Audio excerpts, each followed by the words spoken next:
आज हम लोग एक्सेल के अंदर सीखेंगे फंक्शन क्या होता है। एक्सेल के अंदर फंक्शन क्या होता है। तो यहाँ पे हमने डिफाइन किया है function in Excel is also function in Excel is also known as built in formula. मतलब एक्सेल के अंदर जो फंक्शन होते हैं, प्री डिफाइंड फंक्शन होते हैं, उनको बिल्ट इन फार्मूला के नाम से भी जाना जाता है। बिल्ट इन फार्मूला का मतलब होता है बना बनाया फार्मूला, जिसको सिर्फ आपको यूज करना है ना। आपका उसका नाम पता होना चाहिए फंक्शन का, और यूज करने का तरीका पता करना होना चाहिए। आपको कैलकुलेशन करने की कोई जरूरत नहीं है। एक्सेल ऑटोमेटिकली, यदि आपने सही तरीके से फंक्शन को आपने लिखा है तो एक्सेल ऑटोमेटिकली कैलकुलेट करके लिख देगा, आपको रिजल्ट दे देगा। तो एक्सेल में जब भी आपको कोई पूछे फंक्शन क्या होता है, तो आप कह सकते हैं कि फंक्शन जो होते हैं ये एक्सेल के अंदर मौजूद एक प्रकार का प्री डिफाइंड फार्मूला होता है, जिसका इस्तेमाल करते हुए हम लोग सिंपल कैलकुलेशन हो या कॉम्प्लेक्स कैलकुलेशन हो, हम लोग आसानी से उसके लिए उसको सॉल्व कर सकते हैं। अब कोई भी फंक्शन होता है उसका अपना नाम होता है, नाम प्री डिफाइंड होता है। नाम में अब किसी भी प्रकार का परिवर्तन नहीं कर सकते। जैसे सम फंक्शन होता है एक्सेल के अंदर, एक फंक्शन होता है सम, ठीक है। एक्सेल में एक फंक्शन होता है जिसका नाम है सम। तो अब इसके नाम में आप सोचें कि नहीं हम ऐड कर दे, तो नाम में आप परिवर्तन नहीं कर सकते हो। जैसा नाम डिफाइन करके रखा गया है आप उसी नाम से उस फंक्शन को यूज करेंगे, ये पहली बात। हाँ, कैपिटल स्मॉल लिख सकते हो। आप फंक्शन को कैपिटल में लिखिए या स्मॉल में लिखिए, कोई फर्क नहीं पड़ेगा। तो यहाँ से ये एक चीज पता चल गया कि अगर आपसे कोई पूछ रहा है कि क्या एक्सेल के अंदर जो मौजूद फंक्शन होते हैं वो केस सेंसिटिव होते हैं, तो केस सेंसिटिव नहीं होते हैं। केस सेंसिटिव होते तो जैसा उनका उनका एक प्रॉपर फॉर्मेट होता। प्रॉपर फॉर्मेट का मतलब ये हो गया कि उनको अगर स्मॉल लेटर में बनाया गया होता तो आपको स्मॉल लेटर में ही लिखना पड़ता, यदि कैपिटल लेटर में बनाया गया होता तो आपको कैपिटल में लिखना होता। लेकिन जो केस इनसेंसिटिव होते हैं उनको आप कैपिटल में लिखिए या स्मॉल में लिखिए, कोई फर्क नहीं पड़ेगा, बस ये स्पेलिंग सही होनी चाहिए। समझ में आई बात। तो जितने भी प्री डिफाइंड फंक्शन होते हैं वो एक्सेल के अंदर पहले से डिफाइंड, मतलब उनका नाम, नाम क्या है ये भी डिफाइन है, वो किस क्या करेंगे ये भी डिफाइन करके रखा गया। जैसे सम फंक्शन जोड़ने का काम करता है, मैक्स फंक्शन सबसे बड़ी वैल्यू बताता है, मिन फंक्शन सबसे छोटी वैल्यू बताता है, एवरेज फंक्शन एवरेज रिटर्न करके कैलकुलेट करके देगा।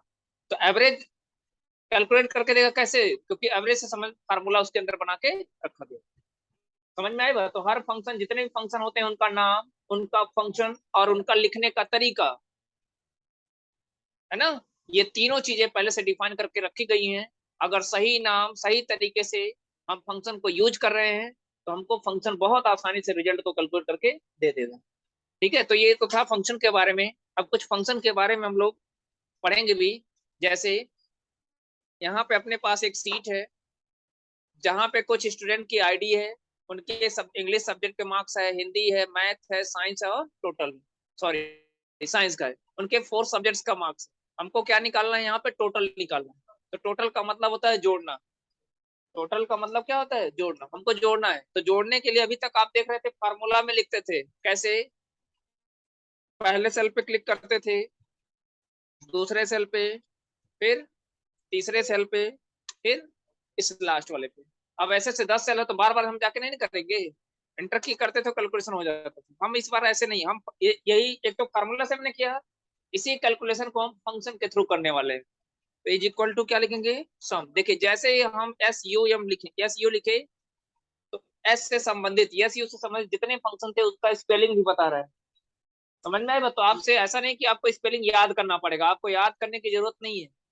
आप जैसे एक एक लेटर टाइप करते जाएंगे फंक्शन का नाम आता जाएगा। एम टाइप करेंगे, जैसे देखिए एम टाइप किया ऑटोमेटिकली आ गया। अब उसके बाद क्या होगा, हम ब्रैकेट ओपन करेंगे। हर फंक्शन का मैंने बताया ना लिखने का तरीका होता है, लिखने का तरीका मतलब यही है कि फंक्शन अगर है तो ब्रैकेट ओपन होगा, फिर लिखा है नंबर 1 नंबर 2 नंबर 3, हम कॉमा कर करके चाहे तो सेल का नाम दे सकते हैं, लेकिन हमको बार बार पूरा सेल लिखने की जरूरत थोड़ी नहीं है। यहाँ पे देखिए हम लिख सकते हैं क्या, B3 C3 D3 लेकिन हमको ऐसे 100 सेल है तो मान लीजिए 4 है तो लिख ले रहे हैं, तो हम कितना टाइप करेंगे, तो उससे अच्छा है हम रेंज देते हैं। इस केस में हम क्या देते हैं, रेंज। तो रेंज में ध्यान दीजिएगा हमेशा पहले सेल का एड्रेस और लास्ट सेल का एड्रेस। और पहले सेल को लास्ट सेल के से सेपरेट कैसे करते हैं, कॉलन से। यानी हम पहले सेल पे क्लिक करेंगे, ठीक है, फिर आप कॉलन लगा दीजिएगा। कॉलन लगाने के बाद सीधे आप इस पे क्लिक कर दीजिएगा। कॉलन लगवाने सीधे लास्ट वाले सेल पे क्लिक कर दिएगा, ऑटोमेटिकली देखिए रेंज सेलेक्ट कर लिया। एक तो तरीका ये है।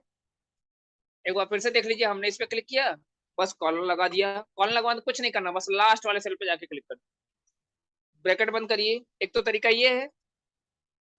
फिर दूसरा तरीका क्या है, आप माउस को ऐसे ड्रैग कर दीजिए सिंपल, ये भी एक तरीका है। फिर ब्रैकेट को बंद करेंगे, एंटर की प्रेस करेंगे तो हम आपको मिल जाएगा। समझ में आ गया? अच्छा, हम आपको ये भी बता दें कौन कौन सा फंक्शन पढ़ेंगे। एक तो सम पढ़ेंगे, ठीक है। एक मैक्स फंक्शन के बारे में हम लोग जानेंगे, एक मिन के बारे में जानेंगे, ठीक है। एक रैंक फंक्शन के बारे में जानेंगे, एक एवरेज के फंक्शन के बारे में जानेंगे। ये सारे फंक्शन हम लोग पढ़ने वाले हैं, ठीक है। तो सम फंक्शन के बारे में हमने बता दिया। अब क्या होगा, पूरे रेंज को सेलेक्ट कर लीजिए। रेंज को सेलेक्ट करने के बाद कंट्रोल डी प्रेस करिए, आपके आपका बाकी सारा कैलकुलेशन हो जाएगा। या इसी चीज को ड्रैग करके भी कर सकते हो, है ना।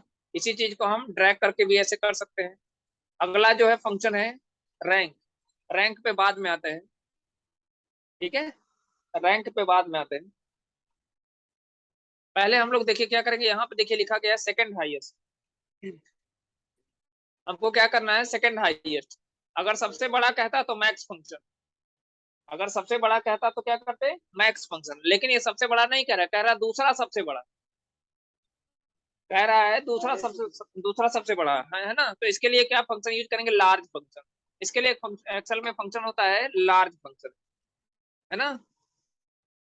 अच्छा देखिए, जैसे आधा फंक्शन में लिखा तो लार्ज देखिए हाईलाइट हो गया नहीं। अब टैब की प्रेस कर दिए तो आपको बाकी फार्मूला ऑटोमेटिकली आ जाएगा। कीबोर्ड से टाइप कर दीजिए क्या। अब देखिए ये दो बातें पूछ रहा है, ध्यान से दिख रहा होगा आपको। एक तो पूछ रहा है एरे, दूसरा पूछ रहा है के। एरे का मतलब रेंज, के का मतलब पोजीशन। एरे का मतलब और के का मतलब। तो अब देखिए यहाँ पे कह रहा है second highest of English marks. ये जो इंग्लिश वाला मार्क्स आपको दिख रहा है, इसमें दूसरा सबसे बड़ा नंबर कौन सा है। तो पहला देखिए 85 है, दूसरा सबसे बड़ा कितना है, 84। तो अगर सबसे बड़ा पूछता तो मैक्स फंक्शन, सबसे छोटा पूछता तो मिन फंक्शन। कह रहा सेकंड हाईएस्ट या फर्स्ट हाईएस्ट या फोर्थ हाईएस्ट, इस तरीके से पूछेगा तो हम लोग मैक्स मैक्स फंक्शन का इस्तेमाल नहीं कर सकते, हम लोग लार्ज फंक्शन। लार्ज फंक्शन हमेशा दो चीजें पूछेगा, एक तो एरे, एरे का मतलब ये रेंज, जहां से हमको सेकंड हाईएस्ट या थर्ड हाईएस्ट बताना है। के का मतलब पोजीशन, कॉमा। पहले आप क्या देखो, यहाँ पे आपने देखा एरे कहा था, तो एरे को हमने दे दिया। एरे का मतलब रेंज, जहां से जहां पे वैल्यू हमारी स्टोर है या जिसका हमको मैक्सिमम बताना है, सेकंड हाईएस्ट, कॉमा। अब देखो एक बात और पूछ रहा है, कौन सा पूछ रहा है, के का मतलब पोजीशन। तो पोजीशन क्या है, सेकंड। तो आप सेकंड के लिए आप सिंपली दो टाइप कर दें।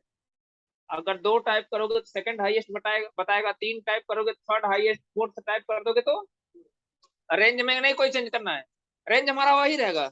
बस के की वैल्यू में हम चेंज करेंगे, हमको जैसी पोजीशन देंगे उसी पोजीशन का नंबर हमको पता चल जाएगा। ब्रैकेट बंद करते हैं, एंटर की प्रेस करते हैं, आपको पता चल गया कि जो सेकंड हाईएस्ट मार्क्स था वो कितना था, 84 था। ऐसे ही कह रहा थर्ड लोवेस्ट, तो देखिए सबसे छोटा पूछता तो मिनिमम, कह रहा थर्ड लोवेस्ट। जिस तरीके से सेकंड हाईएस्ट के लिए हमने लार्ज फंक्शन का यूज किया, वैसे ही थर्ड लोवेस्ट या फोर्थ लोवेस्ट या सेकंड लोवेस्ट या फर्स्ट लोवेस्ट, इस तरीके से फर्स्ट लोवेस्ट के लिए भी हम यूज कर सकते हैं। बस क्या होगा, के की जगह हम क्या कर देंगे, वन कर देंगे।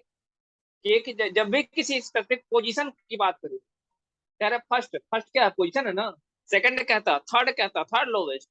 तो जब जब पोजीशन की बात आपको लगेगी, तो पोजीशन में छोटा पूछेगा तो स्मॉल, यदि बड़ा कहेगा तो लार्ज। फंक्शन भी याद रहेगा, बहुत आसान है याद रखना। ब्रैकेट, यहाँ पे भी देखो दो बातें पूछ रहा है, एक तो एरे, एरे का मतलब रेंज। तो किसका पूछ रहा है, हिंदी का। तो इस बार किसका रेंज देने वाले हैं, हिंदी का। ब्रैकेट। फिर कह रहा है के का मतलब पोजीशन, पोजीशन में क्या देंगे, थ्री। पोजीशन में क्या टाइप कर देंगे, थ्री। ब्रैकेट बंद करेंगे, हो गया थर्ड लोवेस्ट, ठीक है। देखिए 34 से छोटा क्या है, 12 है और 16, उसके बाद तो 34 ही है ना। फिर देखिए फोर्थ हाईएस्ट, तो हाईएस्ट के लिए क्या मैंने बताया अभी अभी, लार्ज, फिर स्पेलिंग गलत हो गया तो इसलिए देखिए वो नहीं बता रहा था। अरे स्पेलिंग गलत होगा तो नहीं बताएगा, सजेशन नहीं देगा। ये सजेशन दे रहा है कि क्या क्या चाहिए हमको।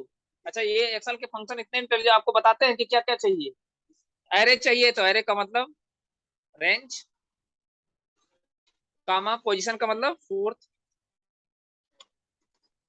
हो गया। फिर कह रहा है lowest marks in science. Lowest और हाईएस्ट की जब बात करेगा तब भी आप जाइएगा। इसको आप चाहें तो लार्ज फंक्शन, सॉरी, लोवेस्ट की बात करें मेन फंक्शन से भी कर सकते हैं और स्मॉल से भी कर सकते हैं। तो स्मॉल से ही करिएगा, जब मिनिमम मैक्सिमम कहेगा तब मिन मैक्स।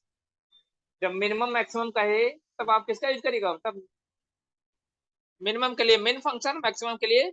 अगर ये कहता है कि साइंस में सबसे मिनिमम वैल्यू बताइए तो मिन फंक्शन। साइंस में मैक्सिमम कौन है तो मैक्स फंक्शन। समझ में आई बात?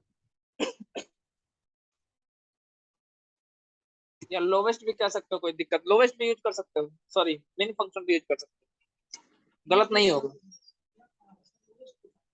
हाँ तो कोई दिक्कत नहीं, आप लार्ज फंक्शन से भी कर सकते हो, सॉरी स्मॉल फंक्शन से भी कर सकते हो, मैं दोनों से करके बता दे रहा हूँ। बस पोजीशन क्या दे देंगे, 1 दे देंगे, हो जाएगा नहीं हो जाएगा। इसी चीज को आप चाहते तो मिन से भी कर सकते थे। मिन में थोड़ा आसान हो जाता है, मिन में सिर्फ रेंज देना होता है, बाकी हमको कुछ देने की जरूरत। ठीक है। कह रहा हाईएस्ट, तो हाईएस्ट के लिए अगर आप चाहो तो लार्ज फंक्शन का यूज करो।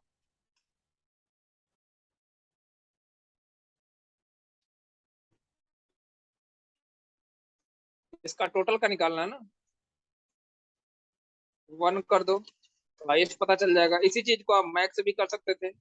हाँ एक चीज ध्यान रहे कि एक्सेल में जो भी फंक्शन फार्मूला होता है वो इक्वल साइन से स्टार्ट होता है। इस बात को अभी हमको ध्यान देना है। एक्सेल में जो भी फंक्शन या फार्मूला होते हैं वो किससे स्टार्ट होते हैं, इक्वल साइन से। तो रेंज दे दीजिए, ब्रैकेट बंद करिए, एंटर की प्रेस करिए, आपको रिजल्ट मिल जाएगा। अब देखिए यहाँ पे पूछा है,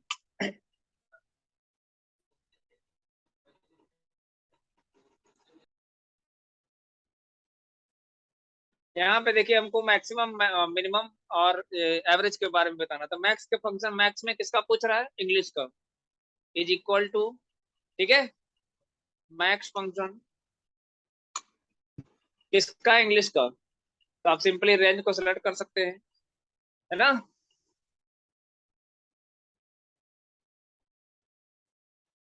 ब्रैकेट बंद करेंगे, एंटर की प्रेस करेंगे, आपको मैक्सिमम पता चल जाएगा। ऐसे ही हम लोग हिंदी का भी चाहते हैं तो हिंदी का निकाल सकते हैं ना, निकाल सकते हैं ना। ये बाकी आप कर लीजिए। मिनिमम के लिए हमने बता दिया इक्वल टू मिन। मिन फंक्शन क्या है, किसका निकालना है, इंग्लिश का। तो इंग्लिश वाले मिन पे क्लिक करेंगे, ब्रैकेट बंद करेंगे, हमको छोटी वैल्यू पता चल जाएगी। एवरेज, एवरेज किसका, इंग्लिश का। तो इस पे क्लिक कर दीजिए, रेंज सेलेक्ट कर लीजिए, आपको एवरेज वैल्यू रिटर्न करके दे दे। समझ में आ गया? ये तो हो गया एवरेज। ऐसे हिंदी का, मैथ का, साइंस का आप लोग खुद से कैलकुलेट कर लीजिए। ठीक है, तो हम लोग कौन कौन से फंक्शन पढ़ लिए। एक तो हो गया सम, मैक्स, मिन, रैंक, लार्ज, बता दे रहे हैं, स्मॉल। ठीक है, इतने सारे फंक्शन हो गए। रैंक फंक्शन भी देख लेते हैं। रैंक में जानते हैं, जैसे जो हाईएस्ट मार्क्स पाया होगा उसका रैंक 1 होगा, जो सेकंड हाईएस्ट होगा उसका रैंक नंबर 2 होगा। अच्छा देखिए, 2 और 1 में छोटा क्या है, 1 है ना। 1 छोटा है ना, मतलब अगर इस तरीके से जो हाईएस्ट मार्क्स पा रहा है उसको हम रैंक 1 देते हैं, सेकंड हाईएस्ट को 2, इस तरीके से अगर बढ़ते जाते हैं, है ना। तो इसकी जो रैंकिंग हो रही है वो हाईएस्ट टू लोवेस्ट हो रही है, मतलब डिसेंडिंग ऑर्डर में हो रही है, घटते हुए क्रम में हो रही है कि नहीं, पहले सबसे छोटा फिर उससे बड़ा। ऐसे देखोगे तो गलत हो जाएगा, वो तो असेंडिंग ऑर्डर हो गया ना, 1 से 2 पे जाना, 2 से 3 पे जाना। हाँ, लेकिन देखो जो सबसे बड़ा है उसको हम सबसे छोटी वैल्यू दे रहे हैं कि नहीं दे रहे हैं? इसको इस तरीके से पढ़िए, जो सबसे बड़ा है उसको सबसे छोटी वैल्यू दे रहे हैं कि नहीं दे रहे हैं। ठीक है, बस ये चीज दिमाग में रखिएगा। तो जो सबसे बड़े को हम किसमें, सबसे बड़े को कौन सी वैल्यू दे रहे हैं, छोटी वैल्यू, है ना। या आप एक काम करिएगा, अभी आपसे पूछेगा असेंडिंग ऑर्डर या डिसेंडिंग ऑर्डर, जो रैंक आप दिखाना चाहते हो, तो असेंडिंग ऑर्डर में दिखाना चाहते हो या डिसेंडिंग ऑर्डर। इसलिए मैं आपको असेंडिंग और डिसेंडिंग का कॉन्सेप्ट बता रहा हूँ। तो यदि चाहते हो कि जो हाईएस्ट हो उसको 1 मिले, जो सेकंड हाईएस्ट हो उसको 2 मिले, तो उस केस में हम डिसेंडिंग को चूज करेंगे। उस केस में किसको चूज करेंगे? डिसेंडिंग को। और हम चाहते हैं कि सबसे बड़ा हो उसको लास्ट मिले, तो उसके लिए क्या करेंगे हम? असेंडिंग। तो देखिए रैंक फंक्शन लिखेंगे कैसे, इज इक्वल टू रैंक। अब देखिए रैंक क्या पूछ रहा है? 3 चीजें पूछ रहा है। एक तो नंबर, नंबर का मतलब हम किसका रैंक निकालना चाहते हैं, तो 266 का। भाई 266 का ही रैंक निकालेंगे ना। जैसे हम कहते हैं इतने इतने सारे बच्चे क्लास में हैं, हम पूछे अरबाज का रैंक कितना है, तो अरबाज का रैंक देखने के लिए जो अरबाज का मार्क्स होगा उसको बाकी सारे से कंपेयर करना पड़ेगा कि नहीं करना पड़ेगा? तभी तो पता चलेगा कि इनका कौन सा मार्क्स है। तो वैसे ही हमने क्या किया, 266 को कंपेयर करेंगे इस रेंज में मौजूद बाकी सारी वैल्यू से।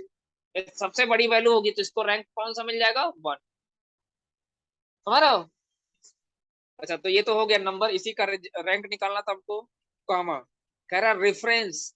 रेफरेंस का मतलब कहाँ से निकालना चाहते हो, तो यहीं से तो हम निकालना चाहते हैं।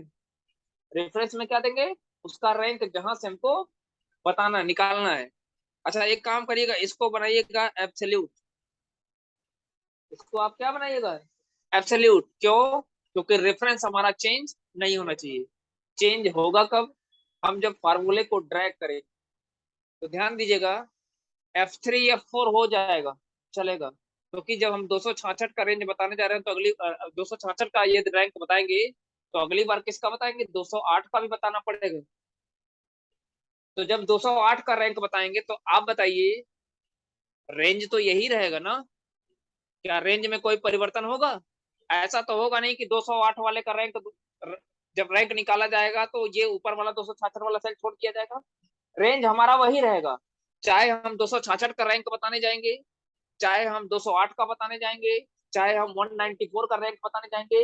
रेंज में कोई चेंज नहीं होना चाहिए। और आपको पता है कि एक्सेल में जब भी कोई फंक्शन या फार्मूला हम यूज करते हैं, तो जब ड्रैग करते हैं तो फार्मूला यदि रिलेटिव सेल रेफरेंस में लिखा गया तो चेंज हो जाएगा। हो जाएगा कि नहीं हो जाएगा? तो यदि हम इस रेंज को फिक्स नहीं करते एब्सोल्यूट डॉलर साइन लगा के, तो आप बताइए जब फार्मूले को हम नीचे की तरफ ड्रैग करते तो रेंज हमारा चेंज हो जाता कि नहीं हो जाता? हमको गलत आउटपुट। इस वजह से हम क्या करेंगे, सिर्फ इसको नहीं फिक्स करना है F3 को। F3 को फिक्स कर दो सब जगह तो वही 1 1 आएगा। F3 बदलेगा भाई, F3 से F4 होगा तभी ना अगली बार 208 का बताएगा। लेकिन ये जो रेंज है ये नहीं बदलना चाहिए। अब देखो पूछ रहा ना डिसेंडिंग अथवा असेंडिंग, तो डिसेंडिंग ऑर्डर के लिए हम क्या टाइप करेंगे? 0। और यदि असेंडिंग ऑर्डर में करोगे तो क्या करोगे? 1। तो हमने आपको बता दिया है, इसको कहीं नोट भी कर सकते हैं कि जब रैंकिंग 1 2 3 करनी हो तो 0 टाइप करिएगा। ठीक है? मतलब जो सबसे बड़ी वैल्यू को सबसे छोटी वैल्यू दोगे तो उसमें 0 दीजिएगा। और यदि आप चाहते हो कि जो सबसे बड़ा बड़ा सबसे ज्यादा मार्क्स पाया है उसको सबसे लास्ट वाला दे, तो उस केस में आप क्या टाइप करेंगे? 1। इंटर के प्रेस करेंगे तो आप देख सकते हो 266 सबसे बड़ी वैल्यू, इसलिए इसकी वजह से इसको क्या रैंक मिल गया? 1। अब हम क्या करेंगे? इसको ड्रैग कर देंगे। तो ध्यान दीजिएगा, इस फार्मूले में यहाँ पे देखिए F3 F4 हो गया, लेकिन क्या रेंज हमारा चेंज हुआ है? ये देखिए रेड कलर का जो आपको दिख रहा है, रेड कलर का जो सिलेक्शन दिख रहा है वो रेंज हमारा नहीं बदलेगा। और जबकि देखिए F3 F4 हो गया कि नहीं हो गया? F4 का मतलब इस बार किसका रैंक बता रहा है? 208 में। लेकिन कहाँ से? इसी रैंक। तो अगर हम इसको एब्सोल्यूट नहीं बताते तो ये भी बदल जाता।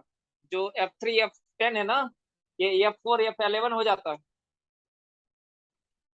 जो F3 F10 आपने फिक्स किया हुआ है वो किसमें बदल जाता है? F4 F11 नीचे की तरफ एक सीट हो जाता। ऐसे ही यहाँ पे आओगे तो यहाँ पे भी देखिएगा, सिर्फ F4 F5 में चेंज हो गया, मतलब ये चेंज हो रहा है लेकिन हमारा ये रेंज चेंज नहीं हो रहा। देखिए बहुत बहुत छोटी छोटी बारीकियां हैं, इसीलिए सेल रेफरेंस को मैंने पहले पढ़ा दिया। तो और मैं बार बार कह रहा था कि सेल्फ डिफेंस का कॉन्सेप्ट बहुत महत्वपूर्ण है, खास करके वो तीनों, रिलेटिव, एब्सोल्यूट और मिक्स। बाकी दोनों तो आसान है। क्योंकि आपको ये चीज ध्यान देना पड़ेगा कब कहाँ हम डॉलर साइन लगाएं और कब कहाँ डॉलर साइन ना लगाएं, है ना? कुछ और भी इस पे एग्जांपल हैं, इसको भी बता देते हैं।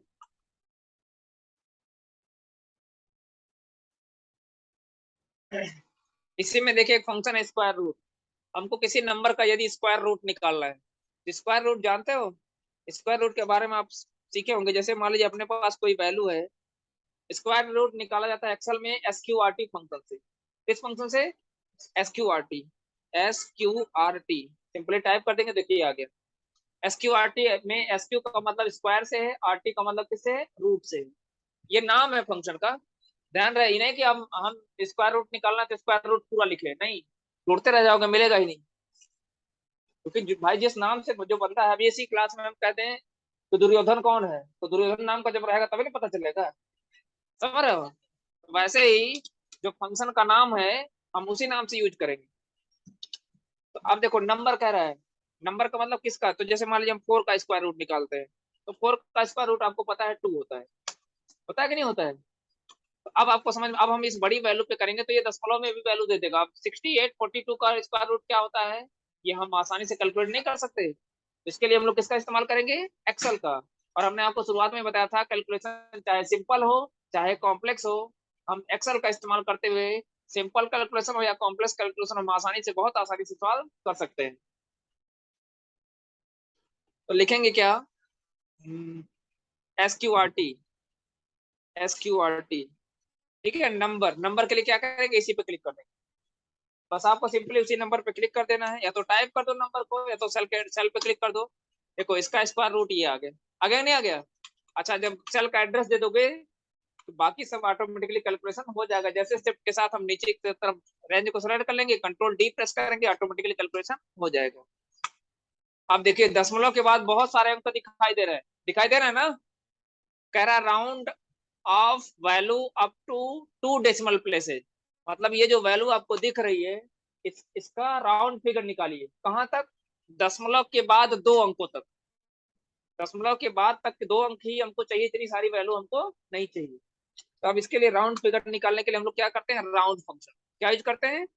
Round function. राउंड फिगर निकाला जाता है ना, कि जैसे 1 रुपए 99 पैसे है तो उसको 2 रुपए में कन्वर्ट कर दिया जाए। समझ रहे हैं ना? इस टाइप का। तो वो तो इंटीजर का राउंड फिगर हो गया ना, लेकिन यहाँ पे जो राउंड फिगर निकालना है वो दशमलव के बाद के अंक जो है उसके ऊपर निकालना है। तो आप कुछ मत करिएगा, इस सेल के ऊपर क्लिक कर दीजिएगा, कॉमा करके क्या कर दिएगा? 2। दशमलव के बाद कितने अंकों तक का चार था? 2 अंकों तक। तो हम कॉमा करके बाद क्या कर देंगे? 2। अगर 3 अंक तक कहता 3 कर देते, अगर 4 अंक कहता तो 4 कर देते। हाँ, अगर कहता कि दशमलव के बाद, दशमलव के पहले जो इंटीजर वाला पार्ट है उसका राउंड फिगर निकालना, तो आप 0 कर दिए।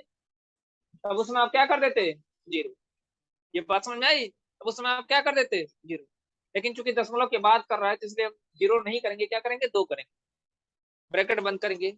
अब देखिए इसने क्या कर दिया कि 82.71 को इसने किसने कन्वर्ट कर दिया? 81.82, सॉरी 82.72। मतलब इस 1 को इसने किसमें कन्वर्ट कर दिया? 2 में। क्यों किया? क्योंकि 1 के बाद वाले अंक को देखिए, 1 के बाद वाला अंक क्या है? 6 है, जो कि 5 से बड़ा है।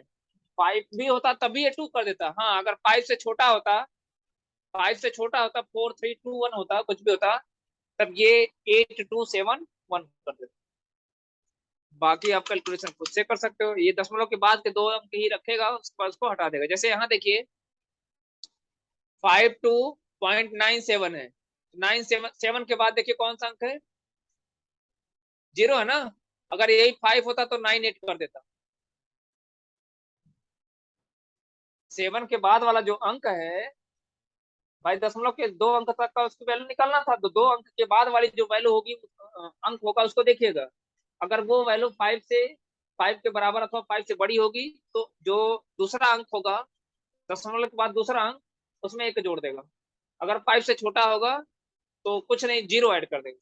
देखिए यहाँ पे 50.97 था ना, तो 7 के बाद वाली वैल्यू 0 है, तो उसने कुछ नहीं किया, बस 7 को एज इट इज रहने दिया, उसमें कुछ ऐड नहीं किया। अब कह रहा है हमको इंटीजर वैल्यू चाहिए, कह रहा है हमको दशमलव में वैल्यू चाहिए ही नहीं। कोई दिक्कत नहीं, हम इंट फंक्शन यूज करेंगे। दशमलव वाली वैल्यू को इंटीजर में कन्वर्ट करने के लिए हम क्या करेंगे? Int function. ये क्या करेगा? दशमलव के बाद वाली वैल्यू को सीधे हटा देगा, जो भी हो, जो मर्जी हो, सीधे हटा देगा। इसके बाद क्या करेंगे? कंट्रोल डी प्रेस करेंगे, बाकी सब हो जाएगा। अब देखिए ध्यान से, अगला है round up function. Round up function क्या करता है? राउंड अप फंक्शन क्या करता है? ये भी राउंड फिगर निकालता है, लेकिन किसका? अब इसमें भी देखिए 3 केसेज होते हैं, लेकिन हमको उतना नहीं जानना है। बस हम अब इस बार राउंड अप में क्या करने वाले हैं, जो इंटीजर वाला पार्ट है उसका राउंड फिगर निकालेंगे। मतलब ये जो 82 रुपए है, या तो इसको 83 बनाएंगे या तो 82 ही रहने देंगे। बात समझिएगा।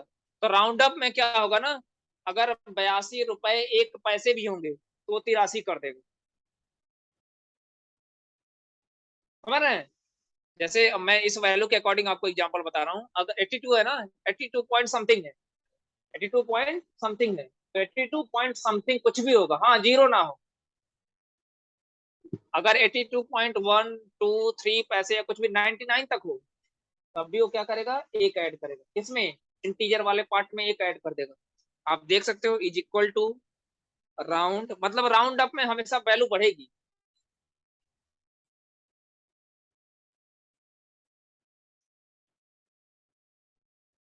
ठीक है। अब देखो नंबर, हम यही ले लेते हैं, कॉमा, इस बार जीरो टाइप करेंगे। मैंने कहा ना, जब इंटीजर वाले राउंड फिगर निकालना होगा तो क्या टाइप करेंगे, जीरो। दशमलव के बाद के अंक की बात कर नहीं कर रहा है, बस राउंड अप करना है।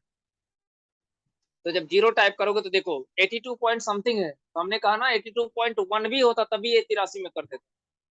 तो ये क्या करेगा, हम चूंकि इसको एक बढ़ाना है, 83 कर दिया कि नहीं कर दिया। ऐसे ही यहाँ देखिए 50.97 है, तो इसको किस में कन्वर्ट कर देगा, 51। ये सबसे ज्यादा हमको लगता है यूज होता है। इसमें देखो इसी का उल्टा होता है राउंड डाउन में। ये दशमलव के बाद अगर 1 पैसा भी होगा तो बढ़ाएगा नहीं, उसको हटा ही देगा। भाई पैसे का हिसाब कौन करेगा, उसके बाद की वैल्यू को क्या कर दिया जाएगा, हटा दिया जाएगा। इसको हम ड्रैग करके कर देते हैं, कंट्रोल डी करके। अब जैसे देखिए आप देख सकते हो यहाँ पे 50 था, 51 हो गया, यहाँ 86 था, 87 हो गया, यहाँ 55 था, 56 हो गया, 35 था, 36 हो गया। सब जगह हो गया, हो गया ना। सब जगह एक एक बढ़ा है।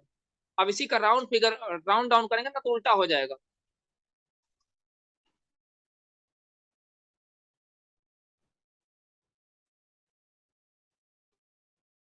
राउंड डाउन है ना, तो हम क्या करेंगे, इस पर क्लिक करेंगे, कॉम, नम डिजिट्स। नम डिजिट्स का मतलब जीरो, मतलब जीरो इंटीजर वाले पार्ट के खिलाफ, इंटीजर वाले पार्ट के सापेक्ष हमको राउंड फिगर निकालना है। इंटर की प्रेस कर देखिए, दशमलव के बाद वाले अंक को उसने सीधे हटा दिया। भाई उसने क्या किया, पॉइंट के बाद जो वैल्यू थी वो बढ़ी हुई वैल्यू थी ना, उसको हटा के घटा दिया, पीछे की तरफ चला गया ना। जितना बड़ा था उतना छोड़ के वो कहाँ डाउन हो गया, पीछे हो गया। समझ में आई बात? तो हमने काफी सारे फंक्शन को पढ़ लिया इसमें, है ना।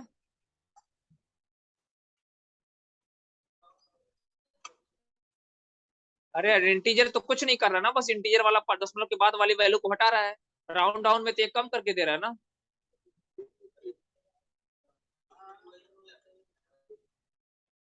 अरे भाई ये कुछ राउंड फिगर नहीं निकाल रहा है, ये बस पॉइंट। हाँ, ये क्या कर रहा है, ये वैल्यू कुछ भी हो, कोई भी केस हो, ये आपको इंटीजर वाला ही पार्ट देगा। दशमलव के बाद क्या है उसमें कुछ देखना ही नहीं है, इंटीजर वाला जो पार्ट होगा वही हमारा रिजल्ट कर रहा है। लेकिन राउंड डाउन का केस अलग होता है, उसमें और भी ऑप्शन तो हो सकते हैं। जैसे दशमलव के बाद, अगर दशमलव के बाद के अंक के राउंड फिगर निकालना हो तो आप कर सकते हो। दशमलव के बाद के अंक का राउंड डाउन में राउंड फिगर निकालना चाहते हो कर सकते हो, लेकिन इंटीजर में नहीं कर सकते हो। समझ रहे हो? अंतर है, ऐसी बात नहीं है। एक केस में अंतर दे रहा है ना, अभी दूसरा केस देखा जाएगा। जैसे नम डिजिट की वैल्यू हम जीरो ना करें, 1 कर दे, 2 कर दे, तो वो नहीं कर सकते। ठीक है। ठीक। इसमें हम काफी सारा फंक्शन हम लोग पढ़ लिए। एक तो एसक्यूआरटी फंक्शन भी हमने पढ़ लिया, और क्या था, राउंड हो गया।